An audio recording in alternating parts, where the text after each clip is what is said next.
The Elden Ring Nightreign network test is finally here. It's a lot of fun. I just want to give my personal first experiences with it, the beta, and my overall enjoyment. So let's get into it. This is just a network test. It's just like a beta. It's not the full game. So you only have 4 characters to play as, and there's only a few bosses to face. So I'm pretty sure when the full game comes out, they're obviously going to add more stuff, even more areas to explore on the map as well. So it's just a beta. It's not the full game. I've played about 3 sessions so far as of this recording. The very first session on Friday, me and many others, I don't think anybody really got to play it, and if they did, they only got to play like 2 matches.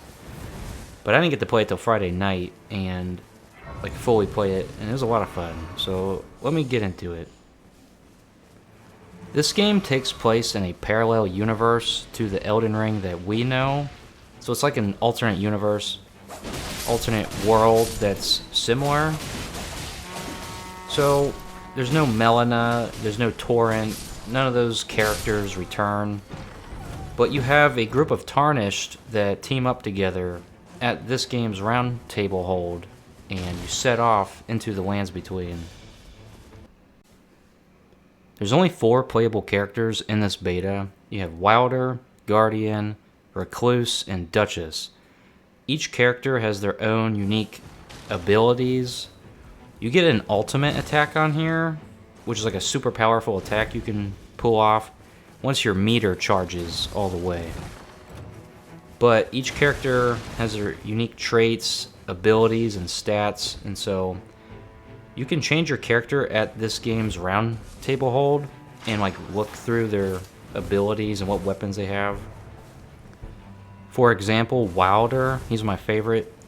He has a hook shot, so you can hook shot enemies and bring them towards you. You can also shoot it into the ground and you'll slide across the ground to that spot, so you can travel super fast. So, and his ultimate attack is like this giant fire explosion, so it's really cool. And Guardian, the hawk character, he has like some air attack he can perform. And for example, Duchess, she's like a super quick, speedy character. So I think some people said that she's probably like the most broken. And then Recluse is kind of like this magic and stuff, so just choose who you like. But yeah, I like Wilder. He's really, really good. This game is co-op only, so you'll play with 3 people. Once everybody chooses their character, which you can choose the same character, like 2 people can play as a Guardian, for example.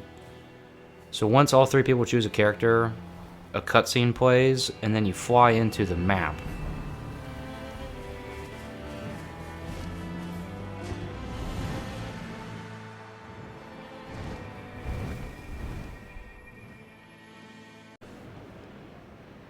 The bird that flies you into the map will drop you off at a specific location.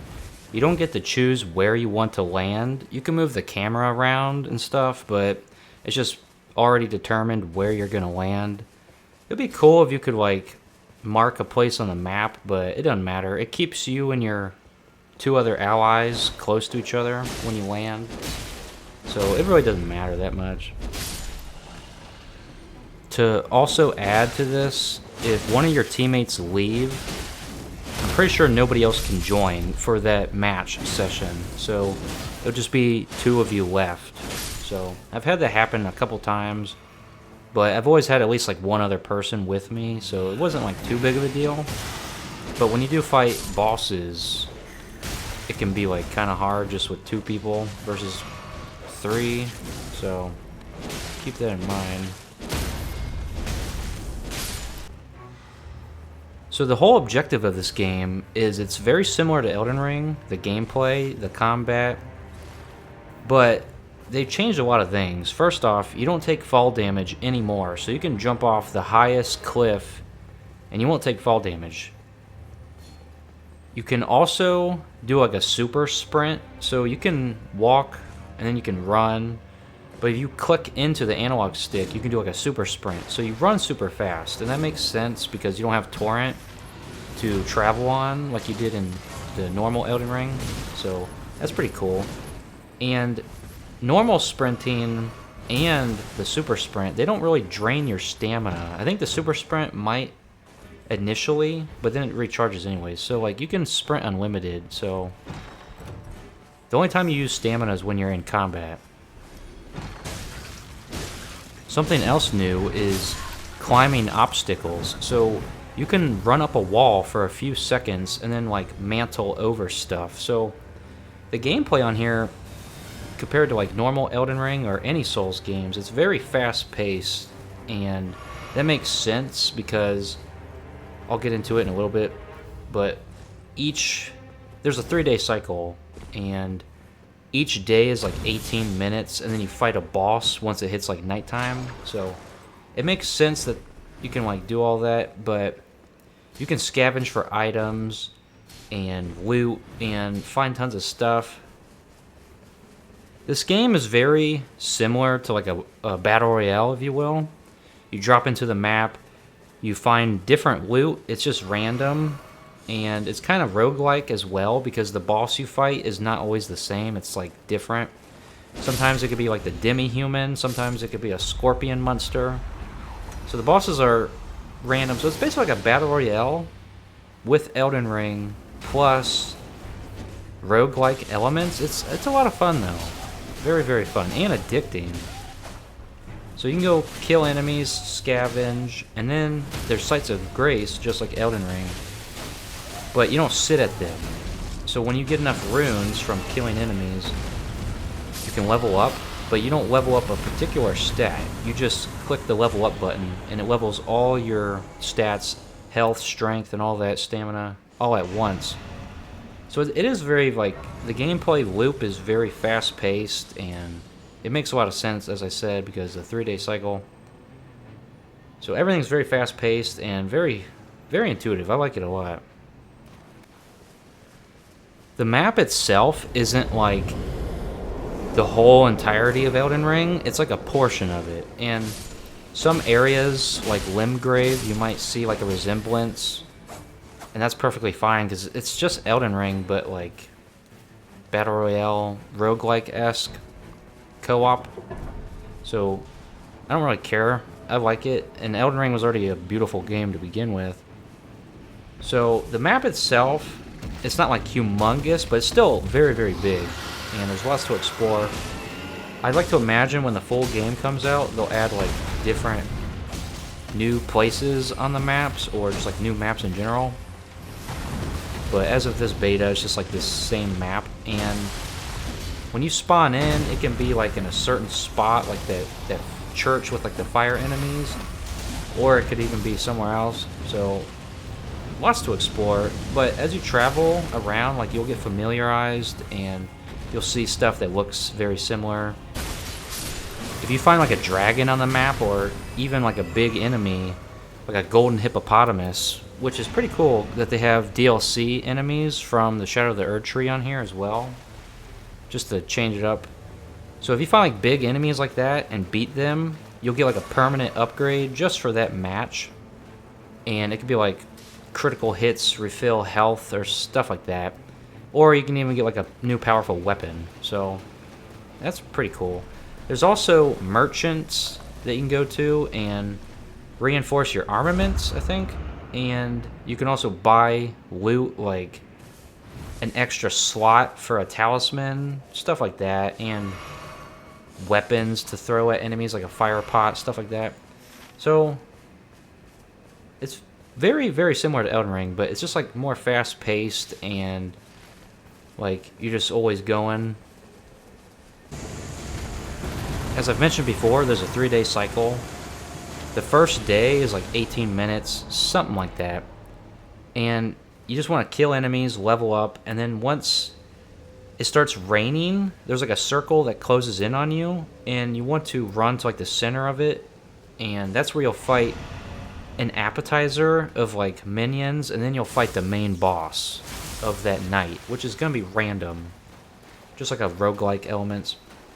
Once you beat that boss, you get like one of those permanent upgrades just for that run. And then the second day will start.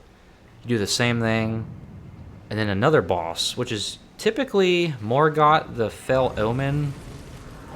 Most times, that's like the second one, just for like this beta. And then if you beat that, when you get to the third day, there's like a giant door you open. And that's where you fight the boss, the end boss of the 3-day cycle. My team, I think we only had 2 people. We died. But I would imagine that's the end of it. But, so there's 2 days, and then the third day, you don't explore. You just go straight to a boss. So, it took around like 40 minutes to get to the third day. So, the gameplay, it's very fast-paced. Like, once a match, like an entire match is over, say you die on the first day, you know, like you can jump right back in immediately, and like it's so addictive, you know. But the matches themselves are very fast paced, not like super dragging out, you know.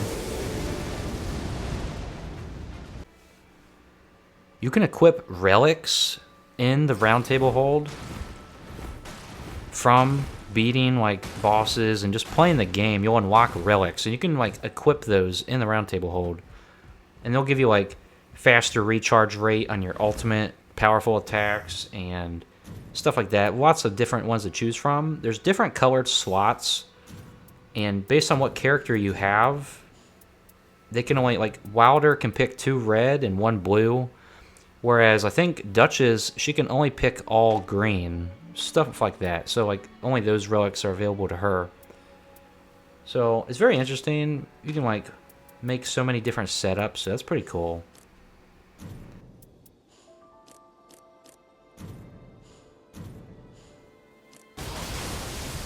If one of your allies go down, they won't die immediately. They'll get into a revived state. So you have to go over to them and hit them. And so, there's, like, 3 bars. And each time they get down, like another bar will be added, so it'll take more hits to revive them. If you don't revive them in time, they'll bleed out, and then they'll die. But if it's not like the boss fight, they'll respawn. But you'll like lose a level, so that's pretty cool. You can like revive your teammates. Overall, this game is so much fun, and I can't wait for the full release. It's very fast-paced, and it's just so addictive. After each match, you just want to jump right back in. It's basically Elden Ring, Battle Royale, with roguelike elements. Roguelike as in the enemy bosses are random each night, and Battle Royale-ish because like you drop in randomly, random part of the map, you grab loot, and you just explore. And it's just it's so addictive. It's so much fun. With Elden Ring combat and this new mechanics I explained, like the super sprint and the wall climbing, mantling.